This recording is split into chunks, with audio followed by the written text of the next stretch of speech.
রূপালী তুমি আর একবার ভেঙে দাও। তোমার বাপ যে ডাহাতে ডাহাত আমার কিন্তু খুব জ্বর করতেছে। দূর তুমি এত ভয় পেয়ে না যে সামনে এসে পুরো ফাইলে ফেলাবো।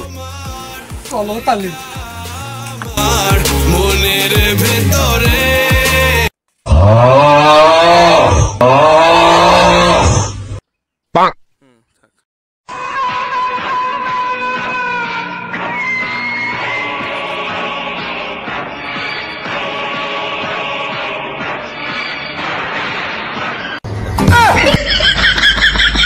लेकिन एक सेकंड আব্বা ওই শালা আমারে ভুলভাল বুঝোয়ে বাড়ি থেকে বের করে নি আরো কইছে তোর মা যত গয়নাগাটি আছে সব নিয়ে আসবি। ওই শালারে তুই মাইরে ফেলাও। জানি জানি পিকুল হাসি